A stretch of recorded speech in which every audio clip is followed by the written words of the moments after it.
as low as 9,500 pesos per month lang, ay eto ang makukuha mo dito sa Barangay Quezio, Santa Maria, Bulacan.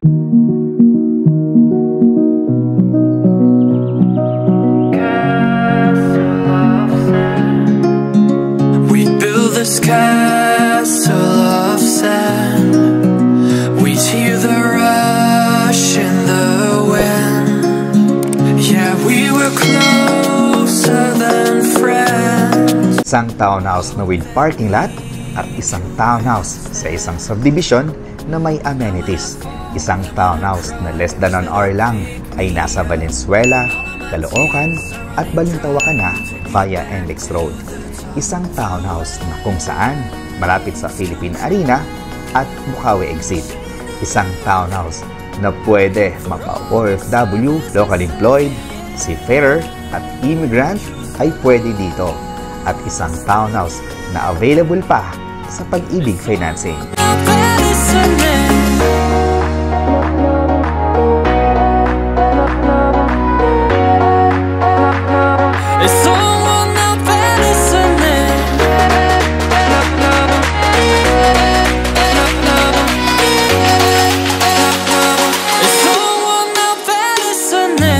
Tayo ngayon sa Santa Maria, Bulacan para mag-feature ng isang townhouse na less than 2 million pesos lang ay meron ka ng townhouse with provision for carport. At ang project na ito ay located sa Barangay Quezio, Santa Maria, Bulacan na kung saan ay 40 minutes away ay andun ka na sa Valenzuela, Caloocan o di kaya naman sa Balintawak. Ito din ay walking distance sa simbahan, 10 to 15 minutes away from Walter Mart, Santa Maria, Bulacan at 10 to 15 minutes away from schools at hospitals. Malapit din ito sa Northwind Global City dito sa Marilao, Bulacan at soon malapit din ito sa New Bulacan International Airport naman sa Bulacan, Bulacan.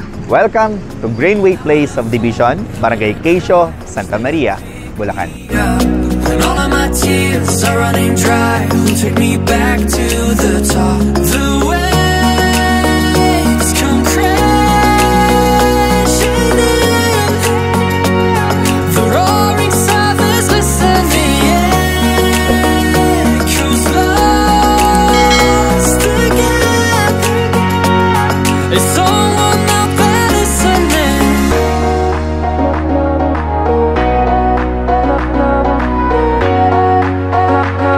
Is someone out there listening?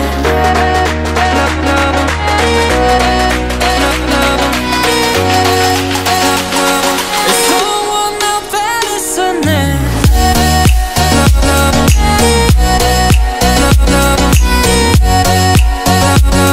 Is someone out there listening?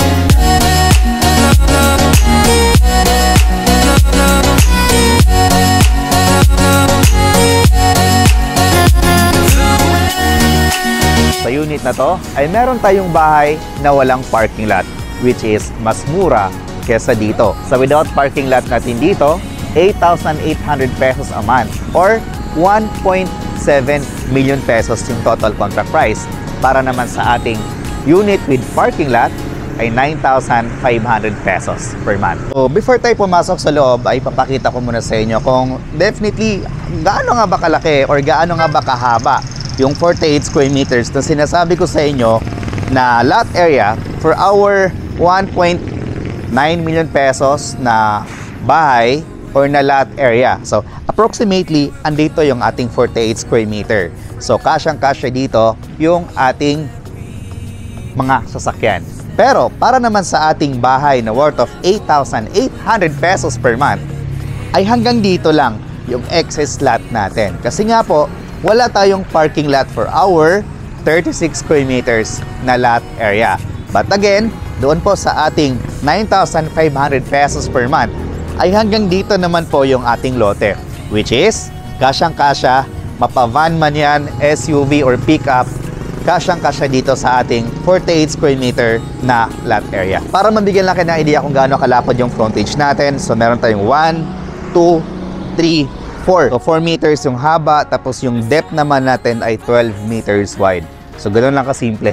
That's for our 48 square meter na lot area. Pero guys, kung gusto niyo po ng bahay na mas malaki pa yung lot area, mas malaki pa sa 48 square meters yung lot area. Meron din po dito sa Greenway. Okay, bago tayo pumasok sa loob ng ating dress-up model unit ay eto munang actual turnover yung ipapakita namin sa inyo. Dito sa ating actual turnover unit ay eto, ganito siya ito turnover sa inyo. Masasabi ko lang ay talagang worth it siya for 9,500 pesos per month. Dahil eto, yung inyong space dito mo pwedeng ilagay yung inyong entertainment area. Tapos, eto na yung magiging living area mo. And aside from that, ay medyo malaki din naman yung mga bintana natin. So, on this side, no, yan, meron tayong bintana dyan.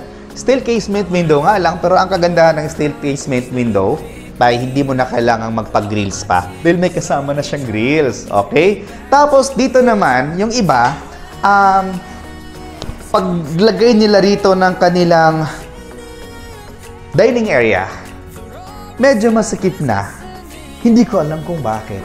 Pero dito, hindi po siya masikip. Ayan po, oh. Ayan, nakaano pa ako, no? Isang dip ako, more than isang dip pa. Tapos, nilabas po kasi nila yung kanilang kitchen area sa likod. Which is, tama yon kasi minsan, ayaw nating magluto sa loob ng bahay kasi ayaw naman natin na mangamoy yung loob ng bahay, di ba? Kaya, ang ginawa ng developer, kasi andyan na po yan. So, dito sa likuran natin, no? Ay hindi lang ganito kahaba yung ibibigay sa inyo. Hanggang dito. So, meron pa siyang 2 meters na setback na kung saan, kung gusto mong i-move yung inyong kitchen area hanggang dito, ay magagawa mo pa kasi nga, meron pa tayong 2 meters na setback sa likuran ng bahay natin. Ayan.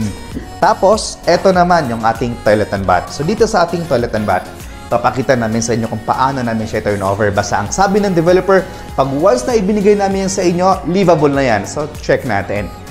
Ito, yung kanilang actual turnover unit. Which is good kasi yung iba is hanggang dito lang sa flooring yung tiniles nila.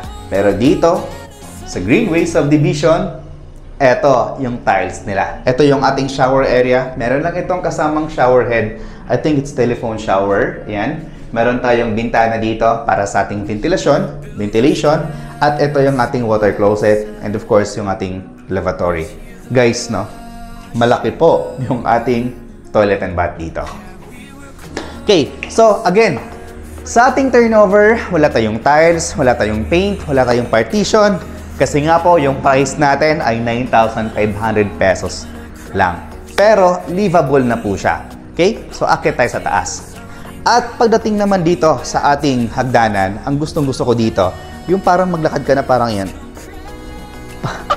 Miss Universe. Yan. Big sabihin nun, kahit buntis, hindi mahirapang umakit dito sa kanilang hagdanan. Tapos, pagdating dito sa taas, makikita nyo naman, puro kanto, puro walls.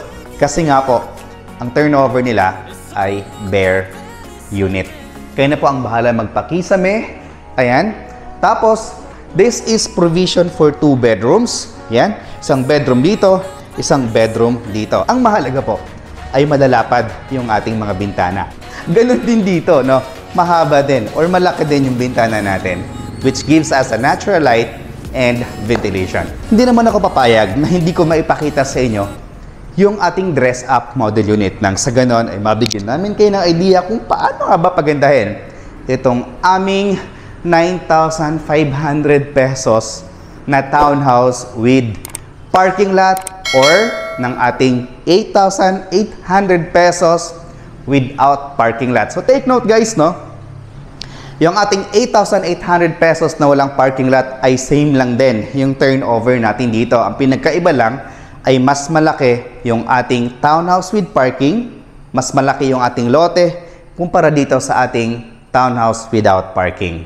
Yung sisilipin natin is yung kanilang dress-up model unit. Bibigyan namin kayo ng idea kung saan nilagay yung living area. Bibigyan namin kayo ng idea kung paano i-partition yung taas at kung nalagyan na ng mga gamit, ano-anong mga gamit ang magkasya at yung mga natitirang space for our 1,500 pesos per month na townhouse with parking lot at 8,800 pesos naman sa ating townhouse without parking lot. So, ito yung kanilang dress-up model unit. Dito sa kanilang dress-up model unit, lagay sila ng flat ceiling. Tapos, dito sa side na to, dito nila nilagay yung kanilang entertainment area. At dito naman sa side na to, ay naglagay sila ng 2-seaters, up to 3-seaters siguro na sofa ay kasya dito kasi meron pa tayo ditong mga shelves na nilalagay. So otherwise, kung remove natin yung shelves na to at dito lang natin sila ilagay lahat, kasyang-kasya dito up to 4-seaters na sofa bed. Galing, di ba? So, yun. Ganun talaga. Yun yung maganda pag meron tayong dress-up model unit. Nang sa ganun ay maisip agad natin, okay, kasya pala dito yung 4-seaters na dining table. Kasya pala dito yung 4-seaters na sofa bed. 4-seaters, 3-seaters, up to 4-seaters na dining table. Dito sa ating left side, ito na siya.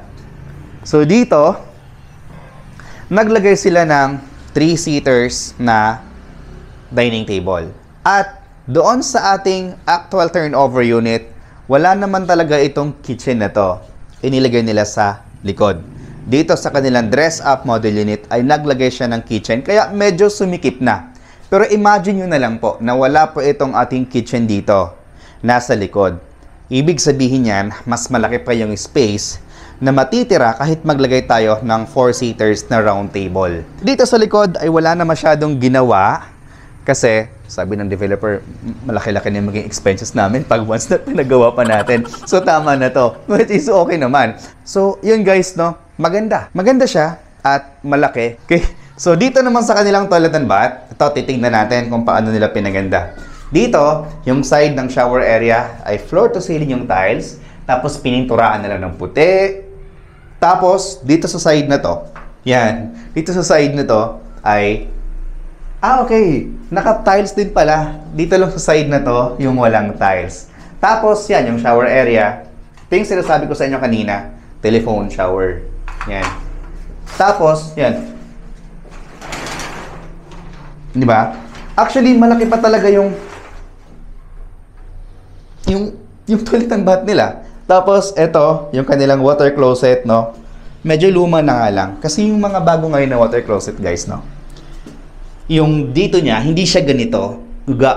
Isang bagsak. Ganon. Tapos, mabilis siyang linisan, sabi nila. Siguro nga, mabilis linisan kasi ito, dahil mong dudukutin. Tapos, ito naman, yan, yung lavatory nila. At least binigyan tayo ng idea, no? Kung paano pagandahin yung ating toilet and bath. At ito, naglagay sila dito ng merong tawag dyan, poste na lavatory. Tapos, naglagay din sila ng salamin. Yan yung ating toilet and bath. Next naman, ang sasilipin natin is yung kanilang 2 kwarto sa taas. Or 2 nga ba?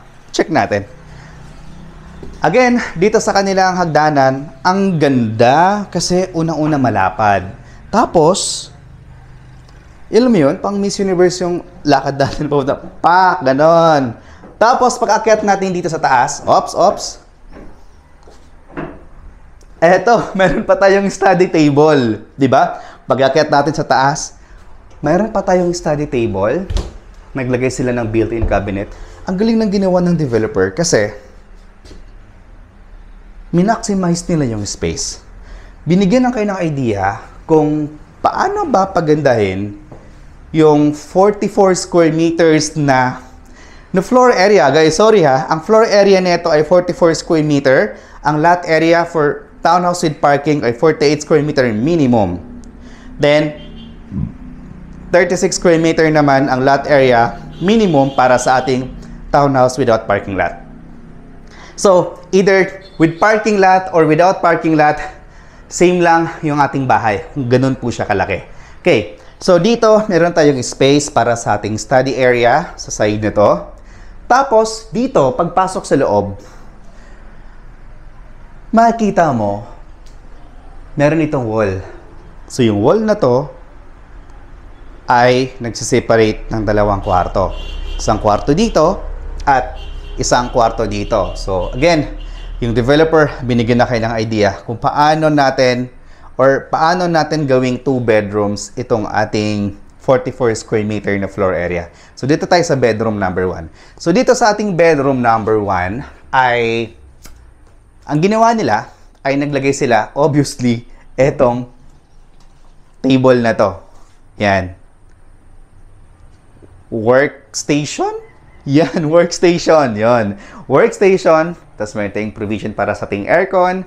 At syempre, napakalaking bintana. Yan. At dito, meron tayong double deck. Yan, double deck na bed. Single. Tapos, may exhaust doon.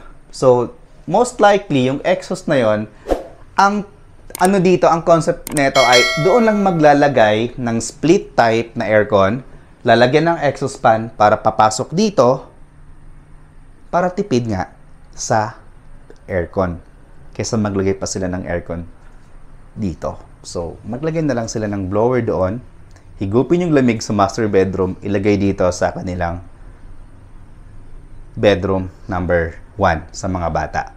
So, technically, kung dalawa yung anak mo, dito mo sila ilagay. Yan siya.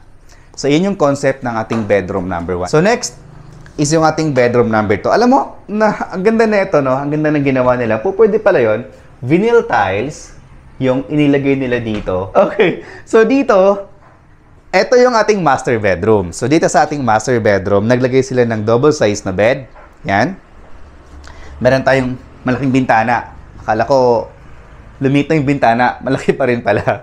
Okay, so malaking bintana, which gives us a natural light, no? Kahit hindi tayo nagbukas ng ilaw, maliwanag pa din. Which is yun yung mahalaga pag bumili tayo ng bahay. Or kahit magpagawa tayo ng bahay, dapat lakihan natin yung mga bintana para nang sa ganon, yan yung magiging source natin ng natural light and ventilation. Tapos, yun guys, no? Naglagay sila dito ng double size na bed. Ito yung, kung sasakyan pa, ito yung legroom ko. Yan, mahaba pa. Tapos, pag ikot ko dito, pag upo ko naman dito, meron tayo ditong table at meron tayo ditong space no, sa cabinet. So dito, pinapakita sa atin ng developer na yes, ito yung magagawa mo for a 44 square meter na floor area. Guys, di ka nalugi dito for 8,800 pesos per month, no? For as low as 9,500 pesos per month through Pag-ibig Financing at meron ka ng space for parking lot. Ito na yung pinaka-lowest namin na bahay na ino-offer dito sa Santa Maria, Bulacan. Maganda yung pwesto, flood-free, no fault line, at sobrang lapit lang din sa Metro Manila. So if you are working in Metro Manila like Caloocan, Malabon, Quezon City like Balintawak, SM North, Trinoma, something in Cubao, no? So ito yung pinaka-ideal na mai-offer namin sa inyo. So nai-offer namin sa inyo. So honestly, pag taga Caloocan ka like North Caloocan and Fairview, well, medyo suffer ka dito sa inyong biyahe dahil magiging out of way ka. So kung ikaw ay taga Fairview, Novaliches area, and North Caloocan, ang may offer talaga namin sa inyo is San Jose del Monte, Bulacan. We build this castle of sand. We hear the rush in the wind. Yeah, we were closer than friends. I hope that we could withstand. But now when I fall and when I cry, who's there to pick me up? When all of my tears are running dry, who'll take me back to the top? The waves come crashing in, the roaring surface listening, echoes lost again. Is someone out there listening?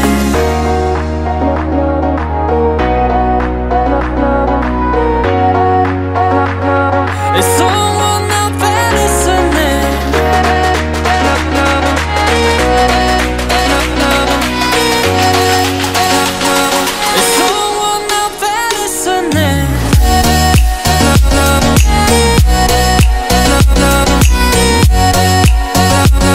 Is someone out there listening?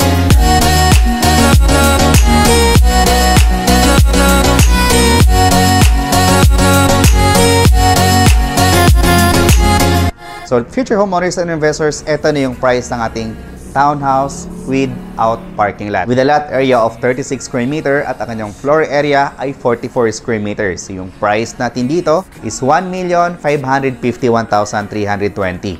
Para makasecure ka ng unit ay dapat mag-reserve ka ng 6,000 pesos. Din yung ating down payments, 195,320. Na ito naman po ay payable for 31 months nang walang interest. Din yung ating monthly down payment for 31 months without interest is 6,300 pesos per month lang. Then, yung ating monthly amortization through Pag-ibig financing for 30 years is 8,800 pesos lang. Din yung required income natin para maka-avail kayo ng ating townhouse without parking lot is 25,143. Pwedeng combined salary ng inyong asawa, ng inyong anak, ng inyong kapatid, or ng inyong fiancé, or boyfriend, or girlfriend, as long as na both is single. Ito naman yung sample computation para sa ating townhouse with parking lot. With a minimum lot area of 48 square meter at ang kanyang floor area ay 44 square meter. This is provision for 2 bedrooms, 1 toilet and bath, at isang parking lot. Bare type yung ating turnovers, 1,858,920. Para makasecure ka ng unit ay dapat mag-reserve ka ng at least 6,000 pesos. Din yung ating down payment is 377,920. But don't worry guys, dahil ito ay payable for 31 months without interest. Din yung ating monthly down payment for 31 months without interest is 12,190 pesos for 31 months. Then, after 31 months, yung magiging monthly amortization natin through Pag-ibig financing is 9,597 pesos per month na lang for 30 years. Din yung ating required salary para maka-avail kayo for our townhouse with parking lot, 27,500 pesos. So again, pwedeng combined salary ng inyong asawa, ng inyong anak, ng inyong kapatid, as long as na wala tayong in-avail na Pag-ibig housing loan before, sure na sure ako na maa-approve kayo as long as na-complete yung ating requirements. For more details about this project, clippings, and reservation, please dial this number na pa-flash namin sa screen. And if you are new to my channel, can you click that subscribe button at i-hit mo na rin ang notification bell para pag mayroon kaming bagong videos na tulad nito, ay agad namin kayong ma-notify. Again, this is Rog Camacho, your licensed real estate broker. Thank you so much for watching and God bless.